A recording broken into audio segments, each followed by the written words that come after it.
शन्नो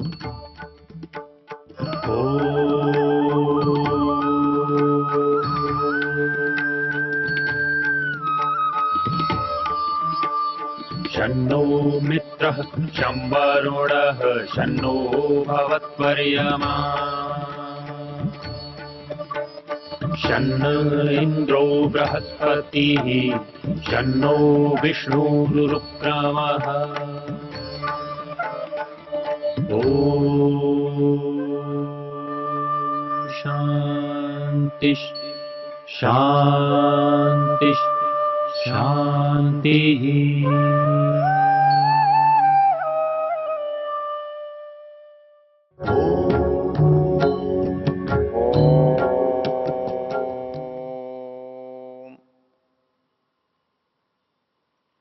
हम यजुर्वेद के मंत्र की चर्चा कर रहे हैं और उस परमेश्वर को जानने का जो सामर्थ्य है वो उसी व्यक्ति में होता है जो वेदज्ञ है,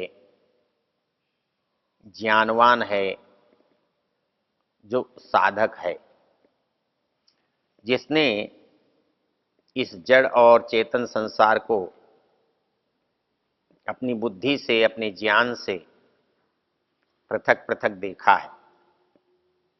जब वो पृथक पृथक देखना चाहता है और इस ज्ञान की यात्रा करता है, तब वो इस संसार के उत्पत्ति, स्थिति, प्रलय को देखता है, उस वर्तमान, भूत, भविष्य को देखता है। तब वो इन दोनों को देख करके अलग करता है। हमने पीछे देखा था, जब हम यात्रा पर निकलते हैं ज्ञान की, विवेक की, तो सबसे पहले हम अपने शरीर के धरातल पर यात्रा करते हैं। इस शरीर के धरातल पर पहली यात्रा हमारी पंचकोशों की थी। उसके बाद की यात्रा हमारे स्थूल शरीर, सूक्ष्म शरीर और कारण शरीर की है। अर्थात इनमें जो शरीर दिखाई दे रहा है, इसको हम उत्पन्न होते हुए देखते हैं, हम इसको नष्ट होते हुए देखते हैं। यदि ये यात्रा इतनी ही है तो इसमें कुछ कर्तव्य शेष नहीं रहता। इस इतनी ही यात्रा के कारण से हमारे यहाँ अलग अलग संप्रदायों का जन्म हुआ है।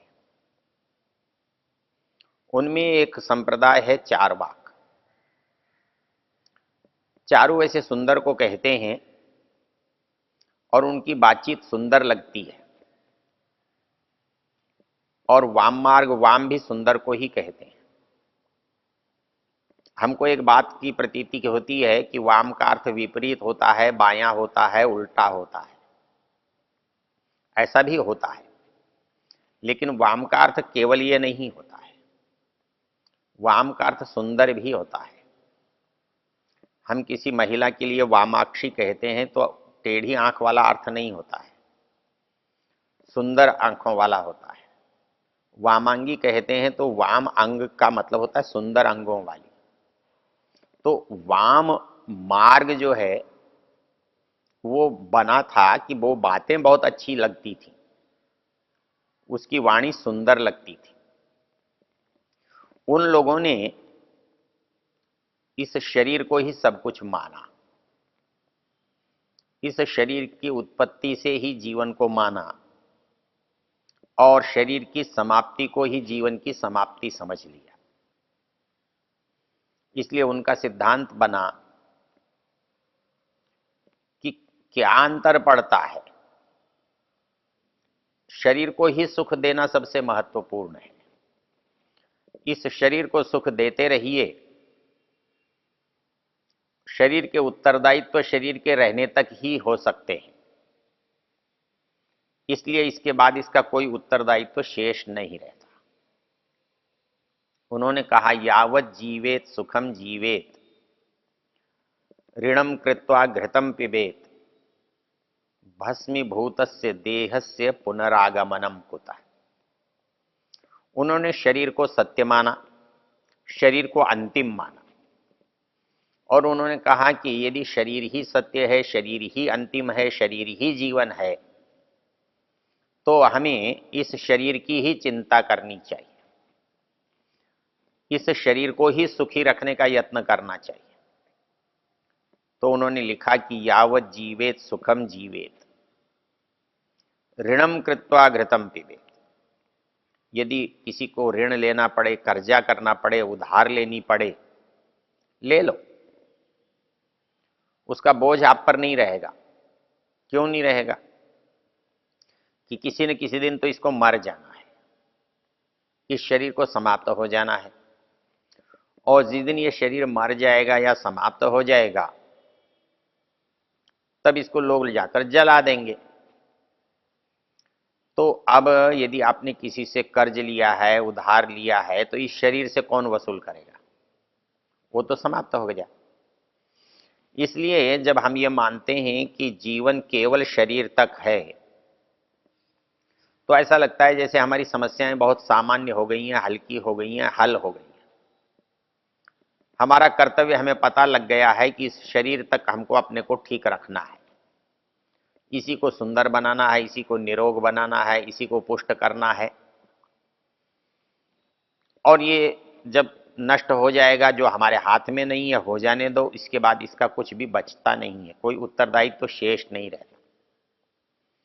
जन्म से इसकी जिम्मेदारी प्रारंभ हुई और मृत्यु पर इसकी जिम्मेदारी समाप्त हो गई। लेकिन ये तो बहुत स्थूल बुद्धि की बात है।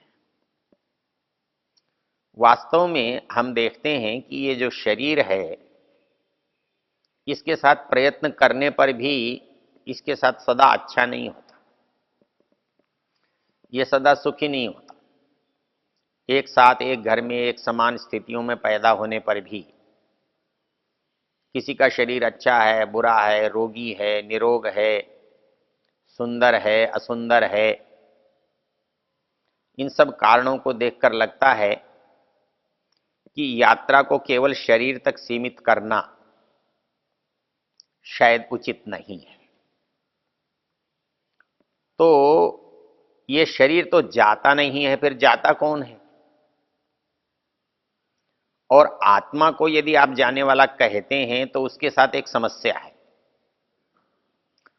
वो निर्विकार है, स्वरूपतः अपरिवर्तनीय है, पवित्र है, शुद्ध है, बुद्ध है, उसमें कोई अंतर नहीं आता। तो जो चीज जा रही है वो जाएगी कैसे? उसे लेकर कौन जाएगा? तो इसलिए शास्त्र ने एक और शरीर की कल्पना की है, जिसे सूक्ष्म शरीर कहते हैं। ये 18 तत्वों से बना होता है और ये प्रलय काल तक हमारे साथ रहता है, अर्थात जन्म जन्मांतर तक हम उस शरीर के साथ यात्रा करते हैं। उस शरीर में मन, बुद्धि, अंतःकरण, चित्त का समावेश होता है। इसलिए जो कुछ हम अच्छा करते हैं, बुरा करते हैं, सुख करते हैं, दुख का करते हैं, उन सब के संस्कार, उन सब के बीज उस शरीर में रहते हैं और उसके द्वारा हम यात्रा करते हैं। और वो यात्रा पूरे संसार में जीवन में चलती रहती है, प्रलय तक या मुक्ति तक, जैसा भी शास्त्र कहते हैं। और जो उसके बाद आता है उसको हम कारण शरीर कहते हैं। वो कभी भी नष्ट होने वाला नहीं है, वो जीव के साथ सदा रहता है। तो इस दृष्टि से ये जो विवेक है, इसमें हम इन सब चीजों को अलग अलग करते हैं। हम शरीर को, फिर इसकी दशाओं को करते हैं, इसके अंदर जो रहने वाला तत्व है उसको जब अलग देखते हैं तो उसको कभी शरीर से जुड़ा हुआ देखते हैं और कभी उसे आत्मा से जुड़ा हुआ देखते हैं। तो ये जो जुड़ी हुई परिस्थिति है, इसको हम अवस्था कहते हैं। अर्थात जब हमारा आत्मा मन के माध्यम से इंद्रियों से जुड़ा रहता है, जब वो इंद्रियों से काम लेता हुआ होता है तब हम उसे जागृत कहते हैं। जब हम इन इंद्रियों से काम नहीं लेते, हमारा मन जागता रहता है और इंद्रियां शिथिल रहती हैं, तब हम उस दशा को स्वप्न कहते हैं। और उसके अंदर मन अपनी सृष्टि की रचना करता रहता है। जब ये परिस्थिति आती है और वो जब अंतिम तीसरी दशा में जाता है, तब वो आनंद की अनुभूति करता है। वो प्राण के साथ जुड़ा रहता है, क्योंकि प्राण आत्मा के साथ जुड़ा हुआ है, इसलिए आत्मा के निकट होने का जो अनुभव है आनंद का, वो उसके अंदर होता रहता है। तो ये जब उसको ज्ञान हो जाता है मनुष्य को, ये विवेक उसके अंदर आ जाता है, तो फिर वो संसार की वस्तुओं के प्रति आग्रह नहीं रखता। वो इसका उतना ही लाभ उठाता है, उतना ही उपयोग करता है जितना इस शरीर के लिए आवश्यक है, इस जीवन यात्रा के लिए आवश्यक है। तो वो अनावश्यक वस्तुओं से उसको विरक्ति होती है, वैराग्य होता है, दूरी होती है। इसको यदि योग दर्शन की भाषा में देखें, वहां जो हमारी वृत्तियों को संसार की ओर उन्मुख किए हुए अनुभव करते हैं, उसके लिए उन्होंने एक ही बात कही है, अभ्यास वैराग्याभ्याम तन निरोधा। अर्थात जो हमारी संसार की वृत्तियां हैं, हम उन्हें आत्मा की ओर ले जाना चाहते हैं, तो उसको उनकी ओर मोड़ने के दो उपाय हैं। एक उपाय है कि बार बार संसार से हटाकर परमात्मा की ओर उनको उन्मुख करना। ये बार बार करना जो है, ये अभ्यास कहलाता है। और जो वैराग्य है वो तब होता है जब विवेक हो जाता है और हमें लगने लगता है कि इधर ये यात्रा करनी व्यर्थ है, इससे कोई उपलब्धि नहीं होने वाली है, इसलिए उसके प्रति जान करके अनिच्छा करना। तो ये जो ज्ञान पूर्वक अनिच्छा करना है, ये वैराग्य का मूल कारण है। इसको दर्शन की भाषा में कहते हैं दृष्ट अनुश्रविक विषय वितृष्णस्य वशीकार संज्ञा वैराग्य। मतलब या तो कोई चीज हमने किसी को लाभ होते हुए, सुख पाते हुए, आनंद मनाते हुए देखा हो, या सुना हो कि स्वर्ग में ऐसा होता है, स्वर्ग में ये मिलता है, स्वर्ग में इतना सुख है, तो ये सुना हुआ होता है। तो वो कहता है दृष्ट हो या अनुश्रविक हो, हमने उसको अनुभव के स्तर पर जिया हो या कल्पना के स्तर पर जिया हो, सुनने के स्तर पर जिया हो, उन दोनों में वितृष्णा होना, दोनों के प्रति अनिच्छा होना, दोनों के प्रति व्यर्थ है ऐसी बुद्धि बनना, इसको वैराग्य कहते हैं। तो ये कहता है कि विवेक के बिना वैराग्य उत्पन्न नहीं होता, और विवेक का अर्थ है ज्ञान। और यही बात इस मंत्र में कही है, प्रतद्वोचेद अमृतम नु विद्वान। जब तक उस अमृत को कोई नहीं जान लेता, उसके गुण कर्म स्वभाव को नहीं जान लेता, उसकी बनाई हुई सृष्टि के गुण कर्म स्वभाव को नहीं जान लेता,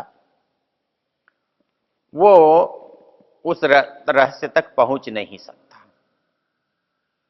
इसलिए वो विद्वान बन सकता है तब जब उसके द्वारा दिए गए जो ज्ञान है, गंधर्व है, वेद का जो ज्ञान है, जब इसके द्वारा वो दोनों को जान लेता है, संसार को भी जान लेता है और चेतन को भी जान लेता है, परमात्मा को भी जान लेता है। तो परमात्मा और संसार का दोनों का संबंध भी जान लेता है। तो संबंध के अंदर वो उसकी व्यवस्था को देखता है, सृष्टि की रचना को देखता है, इसके उत्पत्ति स्थिति प्रलय को देखता है। और वो एक बात अनुभव करता है, त्रीणी पदानी निहिता गुहास्य। उसकी उपस्थिति सदा है। जैसे कार्य की दशाओं में है, अर्थात उत्पन्न करते समय, चलाते समय, लय करते समय उसकी उपस्थिति है, वैसी ही वर्तमान में, भूत में, भविष्य में सदा उसकी उपस्थिति होती है। ये भूत, भविष्य, वर्तमान, ये मनुष्य की दृष्टि से है, क्योंकि भूत उसको कहते हैं जो था और है नहीं, भविष्य उसको कहते हैं जो है नहीं, होगा, वर्तमान वो है जो सामने है। तो परमेश्वर था भी, है भी, होगा भी। तो उसकी क्रियाओं के साथ, उसकी उस उपस्थिति के साथ, उसकी सत्ता के साथ भूत, भविष्य, वर्तमान का कोई अर्थ नहीं, जो न तो नष्ट हुआ न नष्ट होगा, जो न उत्पन्न हुआ है न उत्पन्न होगा। तो उसके साथ ये प्रयोग करना, भूत है, भविष्य है, वर्तमान है, इसका कोई औचित्य नहीं बनता, इसकी कोई सार्थकता नहीं बनती। ये अपेक्षा से है मनुष्य की, क्योंकि मनुष्य नहीं था, हो जाए, है, वर्तमान है, था नहीं रहा, भूत हो गया, है नहीं, हो जाएगा, ये भविष्य है। इसलिए ये जो काल की सापेक्षता है, ये मनुष्य को ध्यान में रखकर है। तो इसलिए मंत्र ने एक जो महत्वपूर्ण बात कही है वो ये कही है, अरे भाई वो चीज बोलो, वो चीज बताओ, ऐसा तो कोई मिल जाए जो इस चीज को बताता हो। तो वो कौन होगा? सपितु पिता सत। जैसे पिता रक्षा करता है, पालन करता है, ज्ञान देता है, उत्पन्न करता है, तो वैसे ही जिसके पास इस सारी परिस्थितियों का ज्ञान है, जो परमात्मा के बारे में, संसार के बारे में, प्रत्यक्ष के बारे में, परोक्ष के बारे में जानता है, तो उसके लिए वेद कहता है सपितु पिता सत।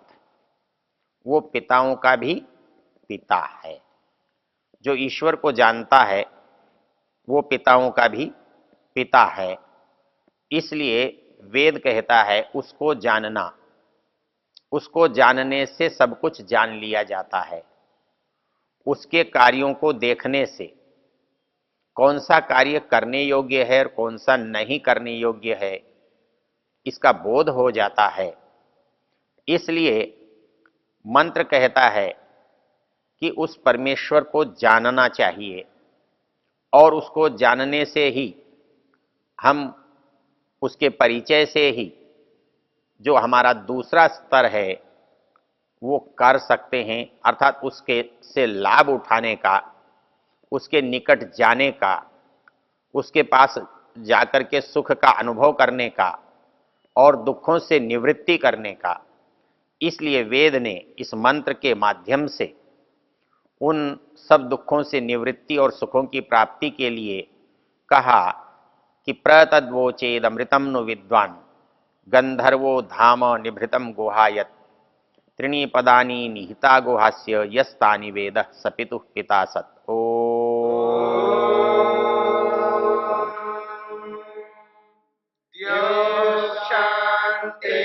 शांतिरंतरिक्षं शांतिर्पृथिवी शांतिरापः शांतिरोषधयः शांतिः वनस्पतयः शांतिर्विश्वे देवा शांतिर्ब्रह्म शांति सर्वं शांति